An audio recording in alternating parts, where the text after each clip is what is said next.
భగవతే వాసుదేవాయ. ఓం నమో భగవతే వాసుదేవాయ. ఓం నమో భగవతే వాసుదేవాయ.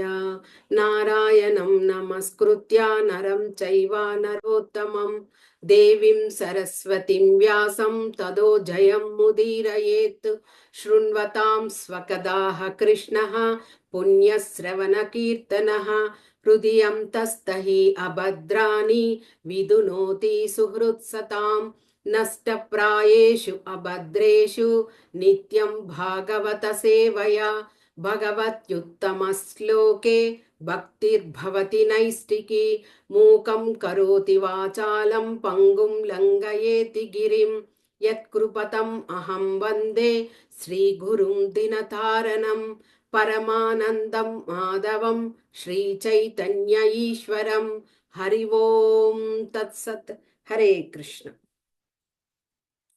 మనము శ్రీ వామనమూర్తి యొక్క ఆవిర్భావం నిన్నటి క్లాస్లో మొదటి భాగంగా తెలుసుకున్నాము. ఆ విధంగా వామనమూర్తి దేవతల యొక్క కార్యార్థమై ఆయన బలిచక్రవర్తి వద్దకు వచ్చి 3 అడుగులను అడగడము జరిగింది. ఇప్పుడు ఈరోజు రెండవ భాగంగా ఈరోజు ఏం జరుగుతుంది అన్నది తెలుసుకుందాం. ఎప్పుడైతే శ్రీ వామనమూర్తి బలిచక్రవర్తిని 3 అడుగులు కావాలి అని కోరుకున్నప్పుడు, బలిచక్రవర్తి సత్యవ్రతుడు కాబట్టి ఆయన ఎలాంటి ఆలోచన ఏమి చేయకుండా ఇవ్వడానికి సిద్ధపడ్డారు. కానీ శుక్రాచార్యులు బలిచక్రవర్తి యొక్క వారి యొక్క గురువులు, ఆయన ఆ విధంగా నువ్వు ఇవ్వడానికి కుదరదు. ఎందుకంటే వచ్చిన వారు సాధారణ అయినటువంటి బాలకుడు కాదు, సాక్షాత్తు శ్రీ మహావిష్ణువే. కాబట్టి నీవు కానీ ఆ ప్రతిజ్ఞను నెరవేర్చావంటే సర్వము అంతా కూడా హరించుకుపోతుంది అని తెలియచేయడం కూడా జరిగింది. అయినా ఈయన బలిచక్రవర్తి ఆయన నేను ఆ సత్యవ్రతంతో ఉండడం వలన నేను ఆ ప్రతిజ్ఞ నెరవేరుస్తాను అని చెప్పడం జరిగింది. తర్వాత అందరూ దేవతలు, యక్షులు, కిన్నెర కింపురుషులు అందరూ కూడా పుష్పవృష్టి కురిపిస్తున్నారు.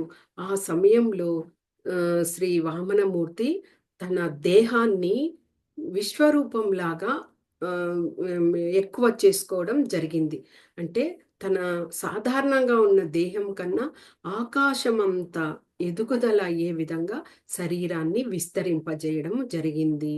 ఒక్క అడుగుతో ఆయన ఏం చేశారు, ఒక పాదం యొక్క అడుగుతో భూమండలాన్నంతా కూడా ఆయన ఆక్రమించేశారు. ఎప్పుడైతే భగవంతుని దేహము ఆకాశాన్ని అంటుతున్నదో అప్పుడు ఆయన యొక్క శరీరంతో పూర్తిగా ఆకాశం అంతా కూడా ఆక్రమించబడింది. అదేవిధంగా ఆయన యొక్క భుజాలతో 4 దిక్కులు, సమస్తములో ఉన్న 4 దిక్కులను ఆయన ఆక్రమించడం జరిగింది. అంటే ఒక్క పాదంతోనే పూర్తిగా భూమండలం అంతా కూడా ఆయన ఆక్రమించడం జరిగింది. ఇక రెండవ పాదంతో ఆయన ఏం చేశారు, ఊర్ధ్వలోకాలన్నింటినీ కూడా ఆక్రమించారు. ఆ లోకాలలో ఏమేమి వస్తాయి, మహర్లోకం, జనలోకం, తపల్లోకం, తర్వాత సత్యలోకం. ఈ విధంగా 4 లోకాలన్నింటినీ ఆక్రమించేసరికి ఇక దేవాది దేవతలు అందరూ, బ్రహ్మ అందరూ ఆయన యొక్క పాదాన్ని స్తుతిస్తున్నారు. ఎందుకంటే ఆ పాదం తగిలే అక్కడ నుంచే గంగా నేలకు రావడం జరిగింది. ఆకాశం నుంచి ఆ భగవంతుని యొక్క పాదాలను తాకి భగీరథుని యొక్క కోరిక మీద ఆమె భూమండలానికి రావడం జరిగింది. ఇక ఇంకొక పాదాన్ని ఆయన మోపడానికి ఆయనకు అక్కడ స్థానమే లేకుండా పోయింది. 2 అడుగులతోనే సర్వాన్ని ఆయన కొలిచేశారనమాట. ఇక ఆ దేవదేవుని పాదాలను అర్చించడానికి బ్రహ్మ, రుద్రాది దేవతలు అందరూ కూడా ఎంతో ఆనందంతో ఇలాగా సుగంధ పుష్పాలతో, ఆర్ఘ్య పాద జలములతో, ధూప దీపాలతో, ఉమ్, మళ్ళీ అక్షతలతో, పుష్పాలతో, ఫలాలతో అన్నింటినీ సమర్పించి ఆ భగవంతునికి అందరూ కూడా ఆనందంతో కన్నులారా చూస్తూ ఆయన్ని అర్చించి స్తుతిస్తున్నారనమాట. ఇక ఏమైంది? శంఖములు, దుందుబులు అన్నీ మ్రోగుతున్నాయి ఆ సమయంలో. ఇక కానీ అందరూ ఎంతో ఆనందంతో ఉన్నారు. కానీ ఒక్కరు మాత్రము అంటే ఈ బలి చక్రవర్తి యొక్క అనుయాయులు మాత్రము చాలా కోపంగా ఉన్నారు. ఎందుకంటే ఆ వచ్చిన అతను బ్రాహ్మణుడే కాదు. బ్రాహ్మణుడైతే ఈ విధంగా అంతా చేయడు. ఆ వచ్చిన అతను దేవతల తరపున పక్షపాతి అయి దేవతలకు మాత్రమే మేలు కలుగచే విధంగా ఆయన వచ్చిన వారు మహావిష్ణువు. అంటే దేవతల కార్యార్థమై మాత్రమే ఇక్కడ రావడం జరిగింది. అది కూడా ఎలాగ వచ్చారు? ఒక యాచకుడిని రూపంలో, యాచకుడిలాగా భిక్షం అడిగిన విధంగా వచ్చి పూర్తిగా ఇక్కడ సర్వస్వాన్ని హరించి వేశారు అని ఇక్కడ చెప్పడం జరిగింది. ఇక ఏం చెప్తున్నారు? వాళ్ళందరికి కూడా కోపం వచ్చేసింది. కోపం వచ్చి వాళ్ళందరూ ఏం చెప్తున్నారు? మా ప్రభువు సత్యవ్రతుడు, యజ్ఞ దీక్షితుడై ఉన్నాడు కాబట్టి ఆయన సత్య దీక్షను పూలి ఆయన ఇంత నిష్ఠుడై ఉన్నాడు. ఇంకా ఆయన ఎప్పుడు కూడా బ్రాహ్మణుల పట్ల గౌరవము, ప్రేమ, దయ గుణాలనన్నింటినీ కలిగి ఉంటారు. అదే విధంగా వచ్చిన అతను కూడా బ్రాహ్మణ రూపంలో ఉండడం వలన ఆయనకు తన ప్రతిజ్ఞను నెరవేర్చుకోండి అని తెలియచేశారు అని చెప్పి ఆయన ఎప్పుడు కూడా మా ప్రభువు అంటే బలిచక్రవర్తి ఎప్పుడు కూడా అసత్యాన్ని పలకడు, సత్యవంతుడు అని మాటి మాటికి ఆ పదాన్ని తెలియచేస్తూ, అంటే ఆ ఆ బలిచక్రవర్తిని వాళ్ళందరూ అంత గౌరవిస్తారు, అంత మర్యాదతోటి ఆయన సత్యంగా ఉంటారు కాబట్టి ఆ విధంగా జరుగుతుంది. అంటే ఇక్కడ ఇటువైపు మోసం జరుగుతున్నది అన్న విషయంగా వాళ్ళు పదే పదే వాళ్ళ యొక్క ప్రభువుని అంత గొప్పగా తెలియచేస్తున్నారనమాట. అని చెప్పి ఇక అందరికీ కోపం వచ్చేసి ఏం చేశారు? వాళ్ళ చేతిలో శూలాలు, డాలు వీటినన్నింటినీ తీసుకొని ఆ వామన దేవుని వైపుకు పరిగెత్తుకుంటూ వెళ్ళారనమాట. ఎప్పుడైతే వాళ్ళందరూ కూడా అలాగా వచ్చారో అప్పుడు భగవంతుని యొక్క విష్ణు పార్షదులు ఏం చేశారు? వారిని అందరినీ కూడా సంహరించడం జరిగింది.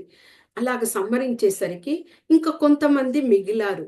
అలాంటి మిగిలిన వారితో బలిచక్రవర్తి సాధారణంగా అంటే ఒక దృఢ నిశ్చయంతో, ఓ దైత్యులారా, దేవదేవుణ్ణి ఎవ్వరు కూడా అతిక్రమించలేరు. ఎందుకంటే ఒక సమయము ఆ దేవదేవుని యొక్క శక్తి వలననే మనమందరము కూడా ఆ దేవతలను మనము హింసించాము. అదే విధంగా ఇప్పుడు ఆ దేవతల వైపు ఆ వామనుడు ఉండడం వలనే వారు కూడా ఆ శక్తిని కలిగి ఇప్పుడు అసురులనందరినీ కూడా వాళ్ళు శిక్షిస్తున్నారు. కాబట్టి దేనికైనా కానీ ఒక సమయం, ఒక కాలం అనేది ఉన్నది. దానికోసము మీరందరూ కూడా వేచి ఉండాలి అని చెప్పడము జరిగింది బలిచక్రవర్తి. ఇక ఎప్పుడైతే ఈ విధంగా అయిందో వెంటనే గరుడు భగవంతుణ్ణి ఆజ్ఞతో ఆ బలి చక్రవర్తిని వరుణ పాశంతో బంధించి వేశారనమాట. ఓకే, ఆ తర్వాత ఒక్క నిమిషం ఉంటుంది.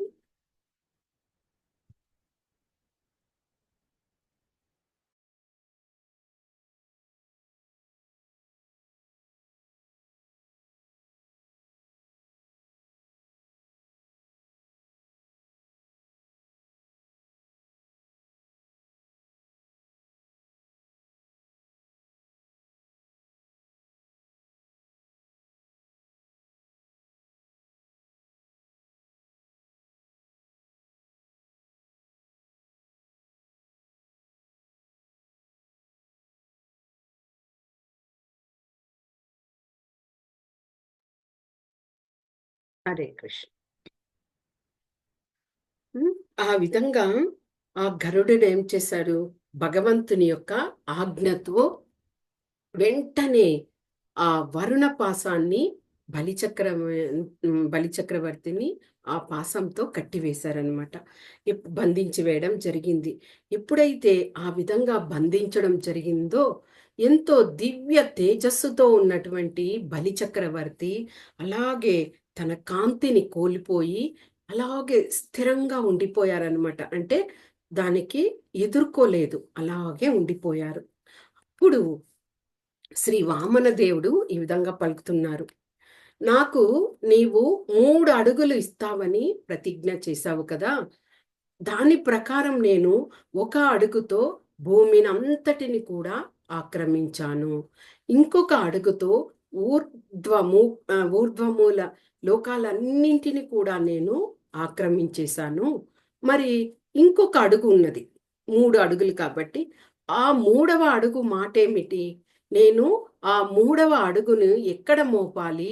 నీవే తెలియచేయి ఓ బలిచక్రవర్తి అంటూ బలిచక్రవర్తినే అడుగుతున్నారు. ఆ నిర్ణయాన్ని నాకు తెలియచేయి అని చెప్పడం జరిగింది.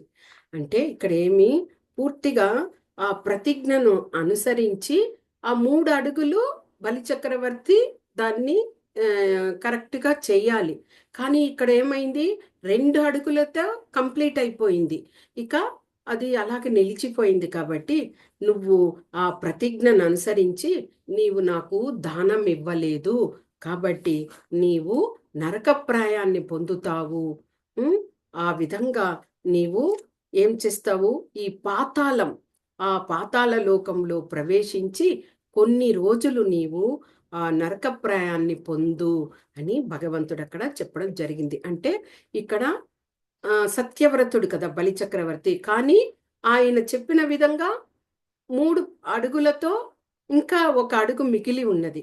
కానీ అది భగవంతుడు ఆ విధంగా విశ్వరూపం పొంది ఆ అడుగులతో ఆయన 2 అడుగులతోనే అన్నింటినీ చేసేశారు. ఇక ఆ మూడవ అడుగు గురించే ఇలాగా చెప్పడం.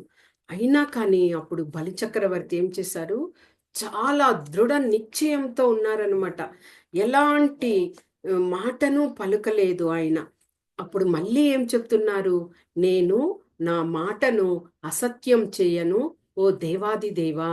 నీవు ఆ మూడవ అడుగును నా శిరస్సుపై ఉంచు అని తెలియచేయడము జరిగిందనమాట. కానీ బలిచక్రవర్తి మళ్ళీ పలుకుతున్నారు. హ్మ్. నీ పట్ల ఈ అసురులంతా కూడా అంటే కాలం ఎప్పటినుంచో కూడా ఈ అసురులంతా కూడా వైరంతో ఉంటే కూడా నువ్వేం చేశావు? అలాంటి అసురులకు కూడా మహాయోగులకు ఇచ్చినటువంటి సిద్ధిని కల్పించావు. అలాగే కదా హిరణ్యకశిపుడు, హిరణ్యాక్షుడు, తర్వాత శిశుపాలుడు, దంతావక్తుడు, మళ్ళీ రావణాసురుడు, కుంభకర్ణుడు వీళ్ళందరికి కూడా వాళ్ళని సంహరించి మోక్షాన్ని ఇచ్చారు కదా భగవంతుడు. ఆ విధంగా అలాంటి అసురులకంతా కూడా నువ్వు సిద్ధిని ఇచ్చావు. హ్మ్. అలాంటి నీవు నన్ను పలు రీతులుగా నీవు నన్ను దండించినను కానీ నేను ఎలాంటి హ్మ్, వ్యతిరేకతను నీ మీద చూపను అంటూ అక్కడ బద్ధుడయ్యాడు బలిచక్రవర్తి. అంటే మనకు చైతన్య మహాప్రభు ఏ విధంగా నువ్వు నన్ను అదే నన్ను గట్టిగా కౌగిలించుకున్నా పర్లేదు, లేకపోతే నన్ను విడిచిపెట్టినా పర్లేదు, నీవే నాకు ప్రభువు అంటూ ఆయన శిక్షాష్టకంలో తెలియచేశారు. ఆ విధంగా నువ్వు ఏం చేసినా పర్లేదు, నేను బద్ధుడనై ఉంటాను అని అక్కడ బలిచక్రవర్తి తెలియచేయడం జరిగిందనమాట. ఇంకా ఏం చెప్తున్నారు? నా పితామహుడైనటువంటి ప్రహ్లాద మహారాజు ఎంతో భక్తుడు. అలాంటి భక్తుడు అసుర కుటుంబంలో జన్మించినా కానీ ఆయన యొక్క తండ్రి ఆయనకు ఎన్నో కష్టాలనిచ్చారు. ఒక్క కష్టం కాదు. అలాంటి ఎన్నో కష్టాలనిస్తే కూడా పలు రీతులుగా ఆయనను కష్టపెడితే కూడా నీ పాదపద్మాలకు ఆయన శరణాగతి పొంది ఆ విశ్వాసంతో ఆయన ఎంతో ఆనందాన్ని అనుభవించారు. అలాంటి కష్టాలు ఆయన పడుతుంటే కూడా ఎంతో ఆనందాన్ని అనుభవించారు కదా! అదే విధంగా నేను కూడా అలాంటి దైవ వశం ఉండడం బట్టే, అంటే మా తాతగారి పుణ్యము అలాగా, మా తండ్రి గారి పుణ్యము అలాగా దైవవశము ఉండడం బట్టే నేను కూడా మీ పాదాల చెంత ఇప్పుడు ఎలాగున్నారు, ఆయన పాదం దగ్గరే ఉన్నారు బలిచక్రవర్తి. ఆ పాదాన్ని నా శిరస్సు మీద ఉంచండి అని అడుగుతున్నారు. కాబట్టి నేను కూడా ఆ కరుణ కృప కటాక్షం వలననే నేను మీ చెంత ఉన్నాను అంటూ ఆయన చెప్పడము జరిగింది. అలాగే ఎప్పుడు బలిచక్రవర్తి మాట్లాడుతూ ఉన్నారో అదే సమయానికి ప్రహ్లాద మహారాజు అక్కడికి రావడము జరిగింది. ఆ సమయంలో ప్రహ్లాదుడు పలుకుతున్నాడు, ఓ దేవాది దేవా, నీవే బలిచక్రవర్తికి ఇంద్ర పదవిని ఇచ్చావు. ఓకే. అదే విధంగా అదే పదవిని నుంచి ఆయనను తొలగించావు. ఈ సమస్తాన్ని, ఆయన యొక్క సమస్తాన్ని కూడా నువ్వే హరించావు. అంటే ఇవ్వడం నీవే చేసావు, తీసుకోవడము నీవే చేసావు. కాబట్టి 2 విషయాలలోనూ నీవు చక్కగా వ్యవహరించావు. నీకు నా గౌరవపూర్వక వందనాలు అంటూ ప్రహ్లాద్ మహారాజు ముక్కులిత హస్తాలతో భగవంతుణ్ణి నమస్కరించారనమాట. ఇక అదే సమయంలో బలిచక్రవర్తి యొక్క పత్ని అయినటువంటి వింధ్యావళి, ఆమె అలాగే చాలా భయపడుతూ ఉన్నది, భయకంపితురాలై ఉన్నది. ఎందుకంటే భర్త ఇన్ని రోజులు త్రిలోకాధిపతిగా ఉన్నాడు, ఎంత చక్కగా రాజ్యాన్ని పరిపాలిస్తూ అసురులకందరికీ ఒక ధీటుగా ఉన్నాడు. అలాంటి భర్త ఇప్పుడు తల వంచి నిశ్చేష్టుడై అలాగే కాంతిహీనుడై భగవంతుని ఎదురుగా నిలబడి ఉన్నాడు. కాబట్టి ఆమె వింధ్యావళి కూడా భయకంపితురాలై ఉన్నది. ఆమె కూడా భగవంతునికి వందనాలు గావించారనమాట. ఇక చివరగా బ్రహ్మదేవుడు వచ్చారు. బ్రహ్మదేవుడు వచ్చి, ఓ దేవాది దేవా, నీ వలన సర్వము హరించబడి ఉన్నటువంటి ఈ బలి చక్రవర్తి ఇప్పుడు ఒక విధమైనటువంటి శిక్షను కూడా పొంది ఉన్నాడు. ఎలాగా? ఆ వరుణ పాశంతో బంధించబడి ఉన్నాడు కదా, స్వేచ్ఛగా లేడు. కాబట్టి అలాగా బంధించబడి ఉన్నాడు. కాబట్టి దయచేసి అతనిని అతన్ని విముక్తినివ్వండి, అంటే ఆ బంధం నుంచి విముక్తినివ్వండి అని అక్కడ పలకడం జరిగింది. ఇంకా బ్రహ్మదేవుడు ఏం చెప్తున్నారు, బలిచక్రవర్తి నిస్వార్థంగా ముల్లోకాలను అన్నింటినీ కూడా నీకు అర్పించారు. ఏ మాటను కూడా ఆయన వెనుకకు తీసుకోలేదు. ఇస్తాను అని చెప్పి తర్వాత నేను ఇవ్వను అని చెప్పడం కానీ అలాగ ఏమీ చేయలేదు. అడిగిన వెంటనే తీసుకో అని చెప్పి అంతటినీ ఆయన నీకు అప్పగించారు కదా. అలాంటి వ్యక్తికి ఇలాంటి దుఃఖం, అంటే ఈ బంధంలో, ఆ వరుణపాస బంధంలో చిక్కి ఉన్నాడు కదా, ఇది అవసరం కాదు, దయచేసి అతన్ని విముక్తిని చెయ్యండి అని పలికారనమాట. అప్పుడు శ్రీ వామనమూర్తి బ్రహ్మదేవుడు అందరితోనూ చూసి పలుకుతున్నారనమాట, ఓ బ్రహ్మదేవా, ఈ జగత్తులో మూర్ఖులైనటువంటి వారు ఈ భౌతిక ఐశ్వర్యాలకు కట్టుబడిపోయి వాళ్ళు నా పరమ ఆజ్ఞను ధిక్కరిస్తున్నారు. అంటే ఎప్పుడైతే వాళ్ళకు ఐశ్వర్యం వచ్చేసిందో భగవంతుణ్ణి మర్చిపోతున్నారు అందరు కూడా.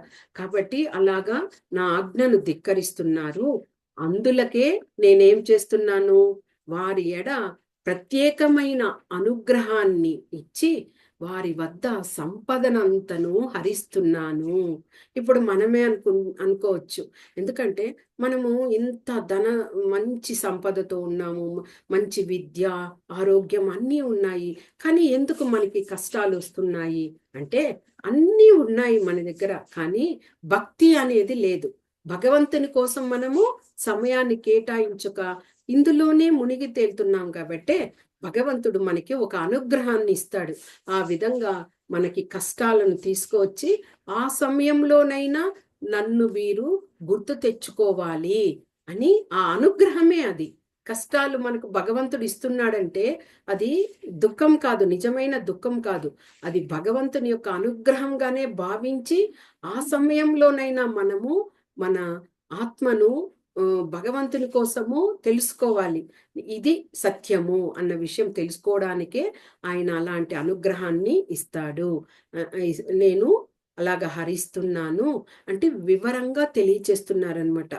ఇంకా చూడండి, ఆ జీవులు వారి వారి యొక్క కర్మఫలాల మీద ఇదయ్యి ఎన్నో జీవజాతులుగా జన్మిస్తూ చివరికి ఒక గొప్ప అయినటువంటి ఉత్కృష్టమైనటువంటి మానవ జీవితం అంటే మనుషులుగా జన్మిస్తున్నారు.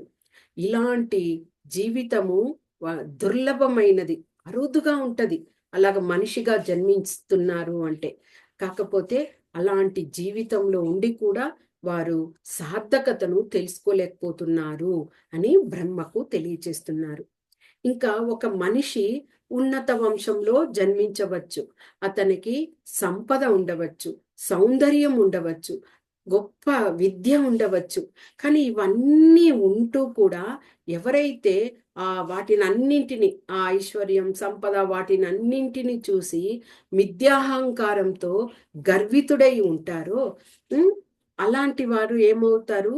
పతనానికి దారి తీస్తారు. అలాగా గర్వపడకుండా ఇవంతా మిథ్య అని ఎవరైతే తెలుసుకుంటారో అలాంటి వాడే గొప్పవాడు, చాలా పరమ ఉత్కృష్టుడు అంటూ బ్రహ్మదేవునికి తెలియచేస్తున్నారు. అంటే ఇవన్నీ కూడా మిథ్య, నశ్వరాలు అని తెలుసుకోగలిగిన వాళ్ళే భక్తియుత సేవను చేయగలుగుతారు.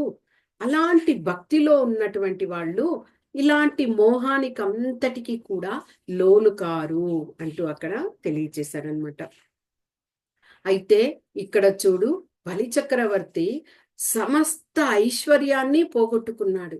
అయినా ధీరునిలాగా ఎంత నిశ్చయంతో ఆయన విశ్వాసంతో భక్తి యోగంలో ఆయన సుస్థిరంగా ఉండడం వలనే ఈ దైత్య కులంలోనే ఆయన యశస్సునిగా ఉన్నాడు అంటూ బలిచక్రవర్తిని కూడా ఆయన చక్కగా ఆయనకు సంతోషపడే విధంగా తెలియచేయడం జరిగిందనమాట.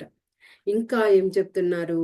ఈయనకున్నటువంటి ఆ ఓపిక, వినయము వీటి అన్నింటి కారణమున దేవతలకైనను దొరకనటువంటి చక్కని స్థానము ఈయనకు దొరుకుతున్నది అని ఇక్కడ చెప్తున్నారనమాట. కాబట్టి ఏం చెప్తున్నారు? ఈ బలి చక్రవర్తికి సావర్ణి మన్వంతరంలో ఆయన తిరిగి స్వర్గాధీశుడు, స్వర్గ రాజుగా ఆయన దీనిని తీసుకుంటాడు. ఇంద్రుని పదవి తీసుకుంటాడు. ఎప్పుడు సావర్ణి మన్వంతరమున ఆయనకు ఆ పదవి వస్తుంది. కానీ ఆ పదవి వచ్చేంత సమయం వరకు ఆయన ఏం చేయాలి? విశ్వకర్మచే నిర్మించబడినటువంటి సుతల లోకం, ఆ సుతల లోకంలో వెళ్ళి ఆయన అక్కడ జీవనాన్ని గడపాలి అంటూ ఆయన ఆ లోకం గురించి చెప్తూ, ఆ సుతల లోకాన్ని నేనే రక్షిస్తూ ఉంటాను. అక్కడ ఎలాంటి కష్టాలు, దుఃఖము, తర్వాత ఎలాంటి మానసిక, శారీరక ఎలాంటి బాధలు పడడానికి అక్కడ అవకాశమే ఉండదు. అంతేకాదు, ఓ బలి చక్రవర్తి, నీవు ఆ సుతల లోకానికి నీ బంధు మిత్రులతో అందరితో వెళ్ళి చక్కగా అక్కడ జీవించు. ఆ ప్రదేశంలో నిన్ను ఎవ్వరు కూడా జయించలేరు. ఒకవేళ ఎవరైనా ఇతరులు ఎవరైనా నీ మీదకు అలాగా జయించడానికి ప్రయత్నించిన నా సుదర్శన చక్రము ఎప్పుడు నీ వెంట ఉండి వాళ్లను చంపివేస్తుంది అనేసి ఇక్కడ కూడా ఆయన ఒక వాగ్దానం అనేది ఈయనకు బలి చక్రవర్తికి చెప్పడం జరిగింది. నీవు అక్కడ వెళ్ళి హాయిగా శాంతిగా నీ జీవితాన్ని గడుపు ఆ సుతల లోకంలో అని అక్కడ చెప్పడం జరిగింది. ఇక ఆయన ఒక వరం కూడా ఇవ్వడం జరిగింది. నీ వెన్నంటి ఎప్పుడు నేను ఉంటాను, నీ అనుయాయులను కూడా నేను ఎప్పుడూ రక్షిస్తూ ఉంటాను. అంటే ఇక్కడ చూడండి, భగవంతుడు అసురులను రక్షిస్తాను, అసురులు కదా వాళ్ళందరినీ కూడా నేను తోడుండి మిమ్మల్ని రక్షిస్తూ ఉంటాను అని అక్కడ ఒక వాగ్దానం కూడా చేయడం జరిగింది. ఇక బలి చక్రవర్తి అప్పుడు పలుకుతున్నారు. ఏం చెప్పారు? ఆ బలి చక్రవర్తికి ఎప్పుడైతే ఆ వరుణ పాసం బంధించబడి ఉందో ఆయన అలాగే కాంతి విహీనుడై ఉన్నాడు. మనం తెలుసుకున్నాము. ఇంకా ఎలాగ ఉన్నారు? అశ్రుపూర్ణ నయనుడై ఉన్నాడు. ఆయన కళ్ళ వెంబడి అలాగే నీరు జాలువారుతూ ఉన్నదనమాట. ముకులిత హస్తాలతో, భక్తి భావంతో, గద్గద కంఠంతో, ఓ దేవాది దేవా, నీకు నా వందనాలు అంటూ ఆ ముక్కిలిత హస్తంతో ఆయన వందనాలను చెప్తూ మళ్ళీ చెప్తున్నారు. నేను పతిత జీవుడను, అసుర వంశంలో ఉన్నాను. అయినా కానీ నీవు నా ఎడపట్ల ఎంతో కరుణను, కృపను, కటాక్షాన్ని కలిగించావు అని పలికి ఆయన వామన దేవునికి, బ్రహ్మ, రుద్రులకు, మిగిలిన అక్కడ ఉన్నటువంటి దేవతలకు అందరికీ కూడా నమస్కారం చేయడం జరిగిందనమాట. ఎప్పుడైతే ఆ విధంగా అందరికీ తృప్తి అయ్యిందో వెంటనే ఆ నాగపాస బంధం నుండి ఆయన విముక్తుడయ్యాడనమాట. విముక్తుడయ్యి ఇక సుతల లోకానికి వెళ్ళడానికి సిద్ధంగా ఉన్నారు. ఆ సమయంలో భక్త ప్రహ్లాద్ మహారాజ్ అక్కడికి, తాతగారు కదా, ఆయన అక్కడికి రావడము జరిగింది.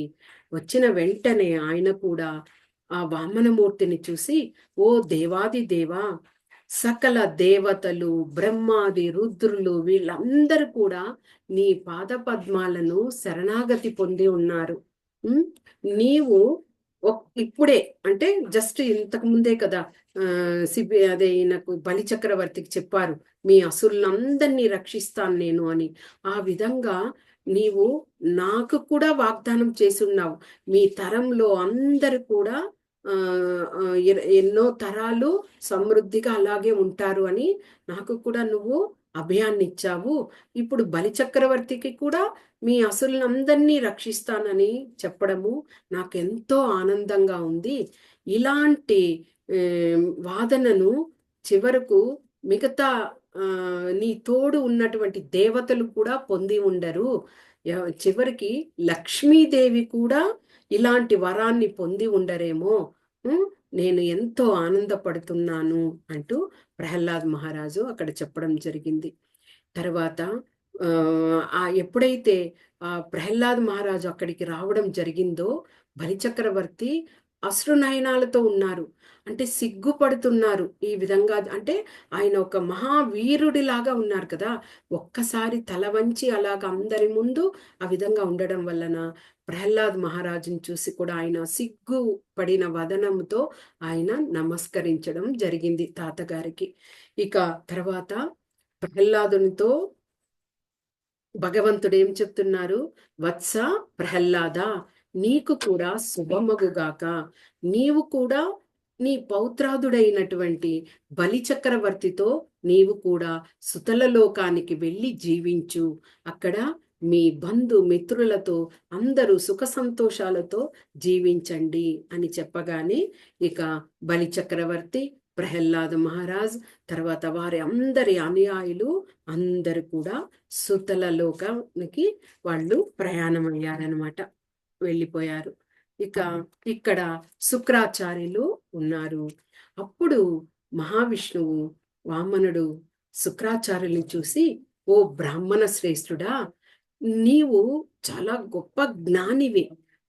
అలాంటి జ్ఞానివై ఉండి నీవు తెలియజేసినా కానీ నీ శిష్యుడైన బలిచక్రవర్తి దానిని సత్యవాక్కుగా తీసుకున్నాడు, కానీ నీ మాటను అక్కడ ధిక్కరించడం జరిగింది. అంటే నీ శిష్యుడు అయినటువంటి బలిచక్రవర్తి చేసిన దోషం ఏదైనా ఉందా నాకు వివరించు. ఆ దోషానికి ఇది ఆ దోషాన్ని నివారించడానికి కూడా మీ బ్రాహ్మణులందరూ కూడా ఇక్కడ చర్చించండి అని చెప్పడం జరిగింది. అంటే ఇలాగ బలిచక్రవర్తి ఇది చేసింది కరెక్టా, నిజమేనా, ఇది సత్యమా కాదా అన్నట్లుగా అందరు సందిగ్ధంలో ఉన్నారు కదా. దానికే భగవంతుడు మీరు అది క్లియర్గా చర్చించండి అని అక్కడ శుక్రాచార్యులతో చెప్పడం జరిగింది. అప్పుడు శుక్రాచార్యుల వారు ఏం చెప్తున్నారు, దేవా నువ్వు యజ్ఞభోక్తవు కదా, యజ్ఞానికి అధిపతివి, ఆది పురుషుడివి, మూలకారుణుడివి. అలాంటి నీవు ఉన్న చెంత ఎలాంటి దోషాలకు తావు లేదు ఓ దేవాది దేవా అని వివరించడం జరిగింది. ఎలాంటి ప్లేస్లో దోషాలు ఉంటాయి? ఏదైనా కానీ రాజ్యంలో కానీ, విధి విధానంలో కానీ, మంత్ర ఉచ్చరణలో దోషాలు రావచ్చు. లేకపోతే కాలానికి అనుగుణంగా, దేశానికి అనుగుణంగా, సంఘంలో ఇలాంటివి ఏవైనా కానీ దోషాలు దొర్లవచ్చు. కానీ ఇక్కడ బలిచక్రవర్తి యజ్ఞం చేస్తున్నారు. యజ్ఞం చేస్తున్నారంటే ఆ యజ్ఞానికి అధిపతివి నీవు.